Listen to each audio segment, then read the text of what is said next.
Hello, you're here to debate. Hey, my name's Joshua.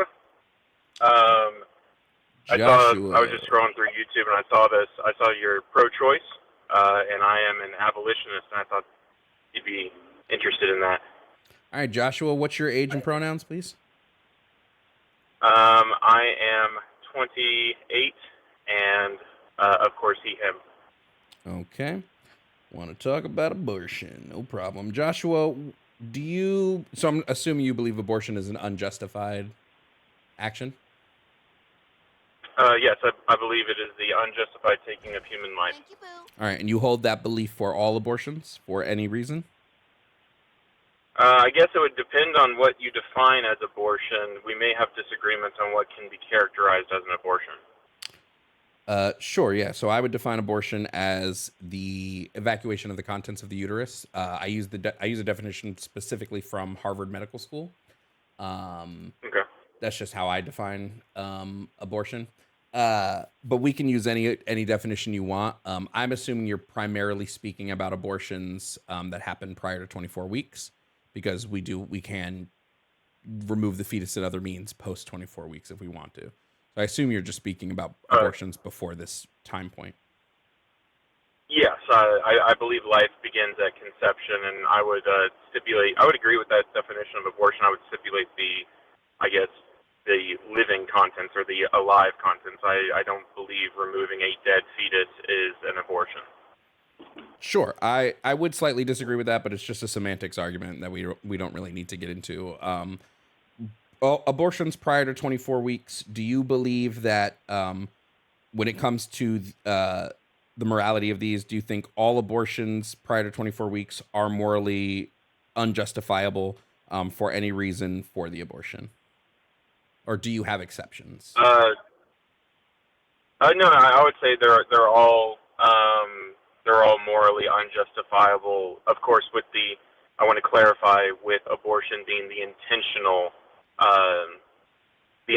act. And now, of course, I believe miscarriages are separate, of course, and I believe treating a mother for something and it winds up killing a fetus, that is different. I would not characterize that as an abortion.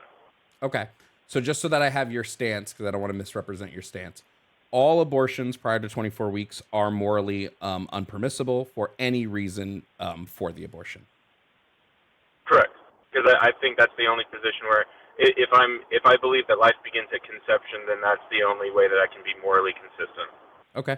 Why does the person who is pregnant have an obligation to maintain the life of the fetus? Because, well, it's more of like you can't kill it. That's where I'm coming from. The mentality of it, that it's a life that you can't kill, as well as parents have a duty of care to their children.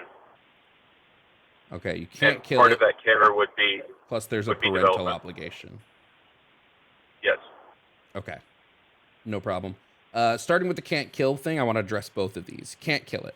Does this mean that a person who's pregnant, if they wanted to, because a person who's pregnant needs to eat enough nutrients to feed and survive the fetus, and we've seen what happens when people who are pregnant undereat, the fetus can suffer, sometimes leading to the death of the fetus. Does this mean because you don't have a duty to care, per the first point, you just have a duty not to kill? Does this mean I could just like a pregnant person could just undereat, and if the fetus dies, it dies because it alone couldn't create the nutrients? I guess I would retract a little bit what I said. I would think that the mother would have a duty to care. It wouldn't just be not kill. It would be a duty so it to is care. it is because of that duty of care, that parental obligation. Got it. Why does I mean, it's both in tandem, but yeah. Sure, but the underlying reason that you have to provide it, because now we've dictated that it must be provided care. It's not just you can let it be and whatever happens. You've dictated, and which I think is fair. You've dictated that it must be provided some level of care. So my question would just be, why does the person who's pregnant have that parental obligation? Why are they obligated to the fetus? It's for the same reason that they have the obligation to feed their 3-year-old. Mm-hmm. Like, do you What agree would with the negligence laws? Yeah, but I have a different point of view. So to me, the 3-year-old is a sentient human, and I think we're all obligated in some way to other sentient creatures, right? But I also believe Correct. that And so obligation can this, be transferred. So if I don't want to provide food to the 3-year-old, I can transfer that obligation to either the court systems, or I can transfer it to another parent, or I can transfer it to somebody else who's willing to care for the child. correct. All basically in my discussions with people, all of this discussion really does boil down to, at least first off, where we define human life to begin. Because I feel like everything else will be well, I don't agree or I do agree, because it will boil down to whether or not we believe it's a life. Well, it's definitely a life. Because I totally get, and I totally Sure. get the other side's point of view. When I would agree with you if I did not believe that life began at conception. Sure. I don't. It's a life. I don't really care whether it's a life or not. That doesn't come into my argument really. But if you want to say it's a life at conception, sure. But I would just ask why must you be obligated to care for a life? Well, I believe all humans have inherent value to life, an inherent right to life. Sure. Is the right? So you believe the right to life is a positive right. It's not a negative right. I may be confused at what, or I may not know what you're meaning by that. Can you clarify? Sure. Negative and positive rights are just how we dictate what type of obligation comes with any right that we have. So a positive right would be a right that imposes some level of duty on another person, whereas a negative right does not impose a duty. So if I were to say, like, typically what I would say is you have a right to life, that means your right to life, all I have to do to respect this is just not kill you. It doesn't impose any duty on me. If we're saying a right to life is positive, what we'd be saying is I must provide you the resources necessary for you to sustain this life. Yes, and I would say that the right to life in this case would be positive up until the kid is 18 years old. Why does the right to life, why does that right change type? Like, why does it go from being a negative to a positive to a negative right? We recognize that they're an adult and that they now have to provide for themselves, or at least we give that line cut off. So a parent is not required to care or provide anymore after that point. So you would be talking about the right to life in a legal sense? Are we strictly talking about the right to? Are we saying the right to life is only a legal right? We don't have a right to life sans legal laws. I mean, I believe all rights are. I mean, they all have some kind of legal element, because we're either establishing them legally, or we're recognizing their existence legally. Okay, so then, like, let's say me and you land on an island somewhere and there's no laws of any kind, and I get hungry. It wouldn't be a violation of your rights for me to, like, eat you. No, it wouldn't be a violation of my rights. It would be, of course, still immoral, and that would be based on how our moral systems are. Why would it be immoral if you don't? I'm a Christian. No, sure, but if you don't have a right to life, why would it be immoral? I'm not taking your rights.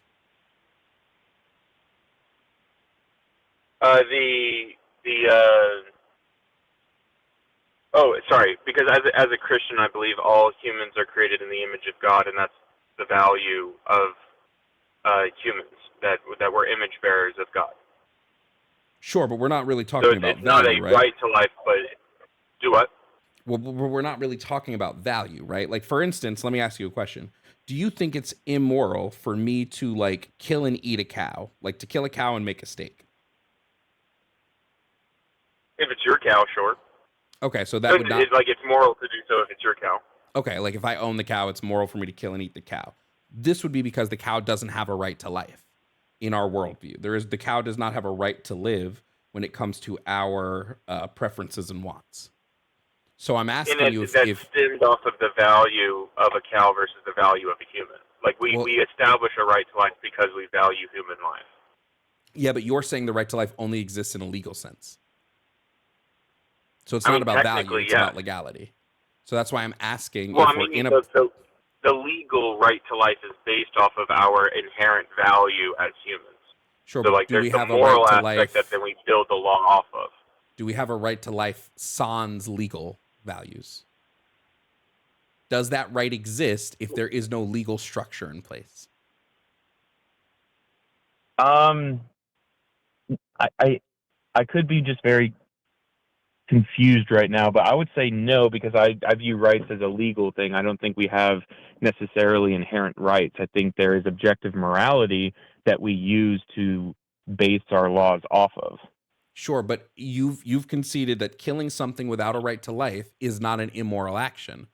So if I'm killing something that does not have a right to life, which you would say is humans outside of a legal purview, then there would be nothing wrong with this. So unless the law stipulates, like the problem with the argument that you've run into is now it's an appeal to legality almost entirely.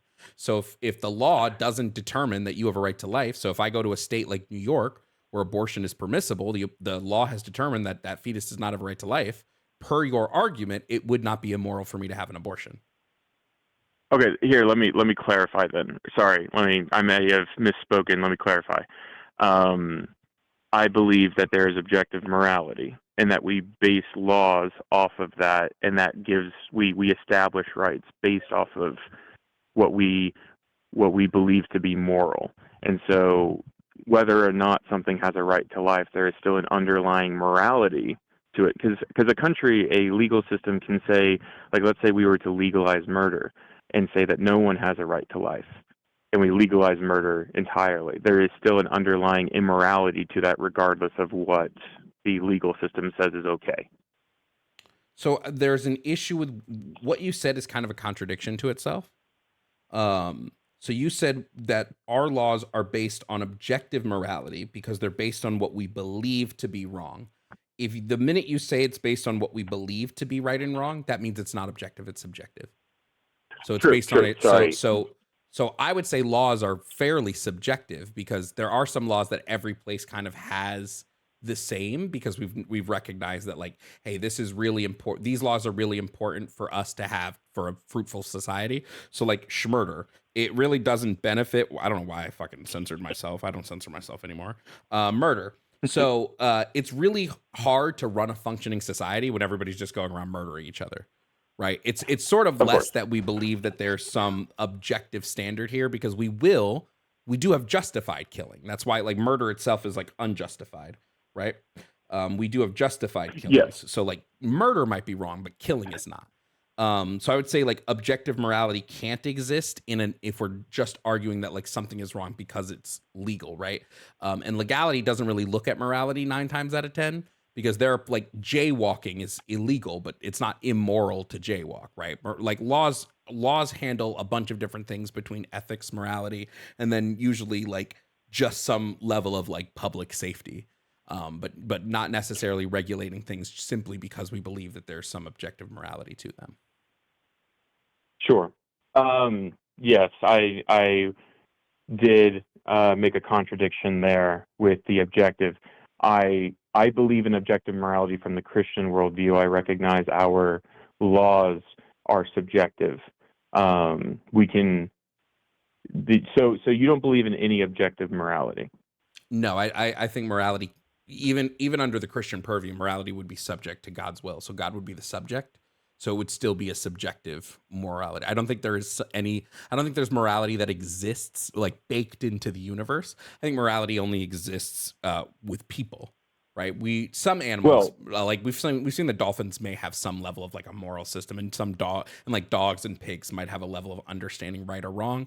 But like morality is kind of like human dependent. Without us, morality doesn't really exist.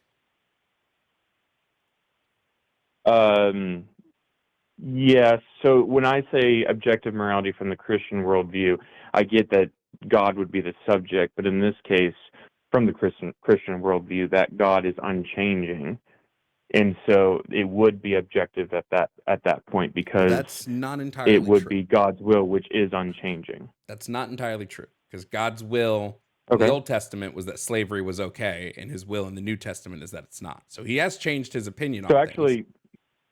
No. To clarify, there are 2 types of slavery that are depicted in the Bible. Mm-hmm. One is akin to a indentured servitude, and the other is true slavery. And even in the Old Testament, there is law that is against man stealing, which is the traditional use of the word slavery, Yep, and it's he punishable set by those laws death. for everybody that was not the Israelites. He specifically says with the Israelites. So the thing with serfdom is a contract that you work your way out of, or vice Correct. versa. It's not property ownership. He specifically gives the Israelites the ability to own people as property, which would not be serfdom. And we actually have from there's a good book. I'd have to look up the name of it. I haven't read it in a while, but there's a good book that talks about how we found like archaeological evidence of like branding tools that the Israelites would use on their slaves. I don't think you're branding somebody that that is just a serf, right? Serfs weren't branded because they were essentially workers. They weren't property. But in Leviticus, he specifically says to the Israelites that your male and female slaves, whom you may have, you may buy male and female slaves from among the nations that are around you.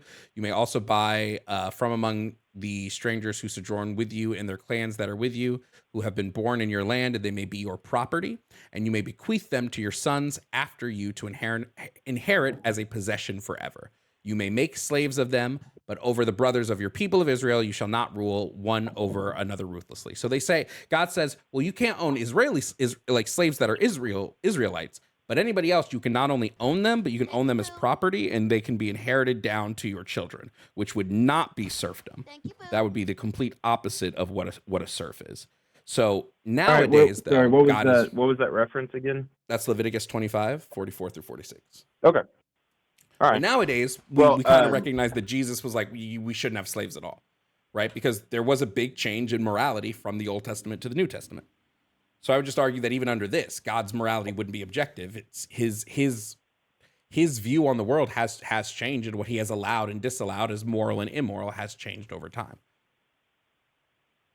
Well, I will have to do a little bit more research on that. I appreciate you giving me that reference. Yeah, sure. I actually have to go, but thank you Okay. so much for the conversation. I do really appreciate it. All right, no problem. You have a good one. You too. We didn't even get to boil down to the parental obligation of it all, but that's fine. It's okay to have a conversation that's like boiled on like rights and stuff like that.